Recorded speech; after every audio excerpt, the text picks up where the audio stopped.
Indian premier league বা IPL. IPL হলো পৃথিবীর সমস্ত ক্রিকেট টুর্নামেন্টগুলির মধ্যে অন্যতম। তাই বিশ্বের প্রায় সমস্ত দেশেরই ক্রিকেটার এই আইপিএলে অংশগ্রহণ করে। আইপিএল ফ্র্যাঞ্চাইজিগুলো তাদের কিছু প্লেয়ারকে দলে নেয় অথবা তারা আগে থেকেই কিছু প্লেয়ারকে ধরে রাখে। বিশ্বের সমস্ত দেশের ক্রিকেটার এই আইপিএলে অংশগ্রহণ করতে পারে এক্সেপ্ট পাকিস্তান, কারণ কিছু রাজনৈতিক কারণে পাকিস্তানকে এই আইপিএলে অংশগ্রহণ করা থেকে বিরত রেখেছে বিসিসিআই। যদিও প্রথম বছরে বা 2008 সালে পাকিস্তান কিন্তু প্রথম আইপিএলে খেলেছিল, তারপর থেকে রাজনৈতিক কারণে বিসিসিআই তাদেরকে আইপিএল থেকে বাদ দিয়ে দিয়েছে।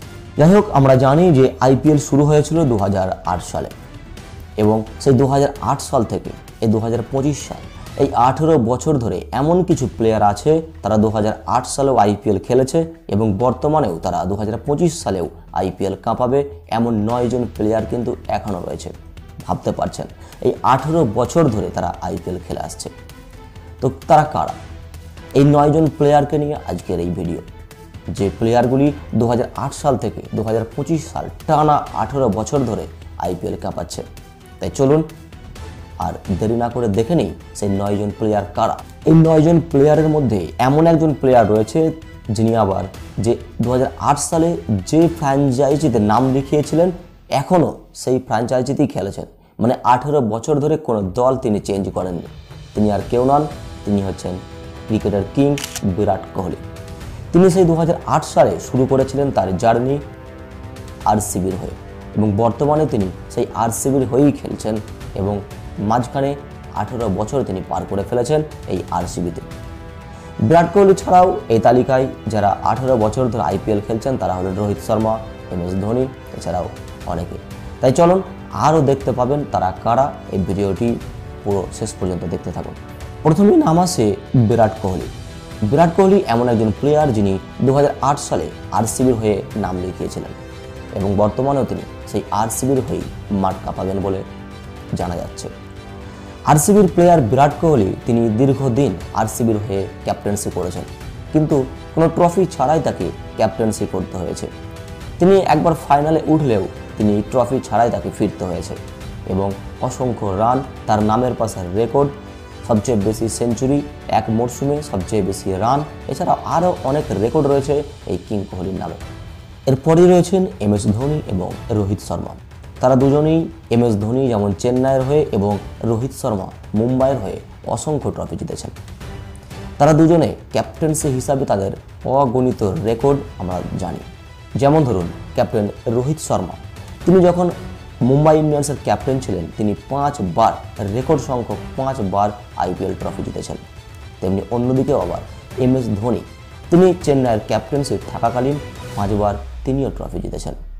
তারা সেই 2008 সাল থেকে জার্নি শুরু করে এখনও পর্যন্ত তারা মাঠ কাঁপাবেন এবার আইপিএল। এরপরে রয়েছেন মনীষ পান্ডে। কর্ণাটকের এই ট্যালেন্টেড প্লেয়ার, তিনি প্রথম বছরে ব্যাঙ্গালোরের হয়ে নাম লিখিয়েছিলেন আইপিএলে। তারপর 18 বছরে তিনি টোটাল 7টা দলের হয়ে খেলে বেরিয়েছেন আইপিএলে। তিনি কখনো কখনো হয়ে উঠেছিলেন সেই দলের ব্যাটিং স্তম্ভ, কারণ তাকে আমরা বিরাট কোহলির উত্তরসূরি বলে একসময় মনে করতাম। বর্তমানে এখনও তিনি আইপিএল 2025 কাঁপাবেন। তিনি, আমরা অনুমান করতে পারি যে তিনি প্রতিবারের মতো এবারেও অসংখ্য রান করবেন আইপিএল। এরপরেই তালিকায় রয়েছেন অশ্বিন, ইশান্ত, রাহানে, জাদেজারাও। যেমন ধরুন রাহানে কিন্তু 2008 সাল থেকে আইপিএল শুরু করে বর্তমানে তিনি আবার 2025 সালে এসে কেকেআরের ক্যাপ্টেন্সিতে পরিণত হয়েছেন।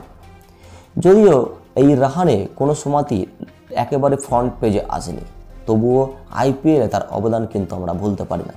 যেমন ধরুন অশ্বিনকে প্রথমে দলে নিয়েছিল চেন্নাই সুপার কিংস, তারপর বহু জায়গায় ঘুরে তিনি আবারও এবারের আইপিএলে চেন্নাইতেই তিনি আবার প্রবেশ করেছেন। যে তিনি চেন্নাই সুপার কিংসে তার নিজের পুরাতন ঘরে ফিরে কেমন পারফরমেন্স করেন এটাই এখন আমাদের দেখা। এরপরেই যদি আমরা দেখি ইশান্ত শর্মা, তিনি 2008 সালে আইপিএল শুরু করেছিলেন।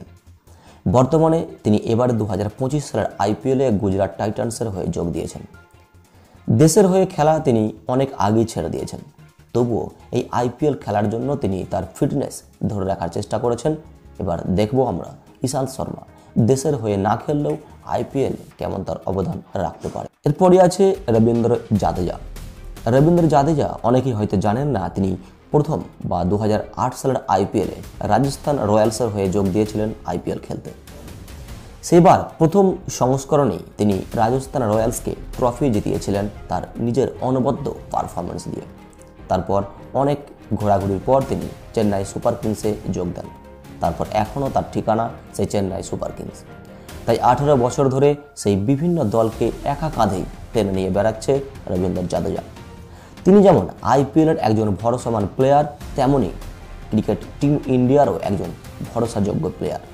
তিনি যেমন ব্যাটে, তেমন বলে, তেমন ফিল্ডিংয়ে অনবদ্য পারফরমেন্স করে আসছে দীর্ঘ কয়েক বছর ধরে।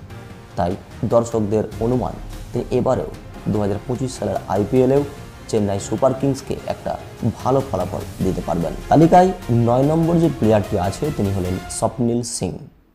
উত্তরাখণ্ডের এই প্লেয়ার কখনোই সামনের সারিতে আসেননি, কারণ বিরাট, ধোনি, রোহিতদের সামনেই তিনি কখনোই নিজের পারফরমেন্স তাদের থেকে বেটার করতে পারেননি।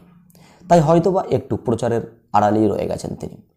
তবুও বলে রাখি, এই প্লেয়ারটি কিন্তু 2008 সালেই মুম্বাই ইন্ডিয়ান্সে যোগ দিয়েছিলেন এবং এখনও তিনি আইপিএল কাপাতে নিজের আসর ছেড়ে যাননি। আপনাদের বলে রাখি, এবারে এই স্বপ্নিল সিং 2024-এও যেমন ব্যাঙ্গালোর টিমে ছিলেন, এখনও তিনি 2025-এও ব্যাঙ্গালোর টিমেই তিনি খেলবেন। এবার দেখার যে টপ 11-এ তিনি জায়গা পান কিনা। তাই আপনারা দেখলেন এই 9 জন প্লেয়ারের তালিকা, যারা 2008 সাল থেকে 2025 সাল আইপিএল খেলা আসছে। এখন দেখব এরপরে তারা আর কতদিন আইপিএল খেলা চালিয়ে যেতে পারে।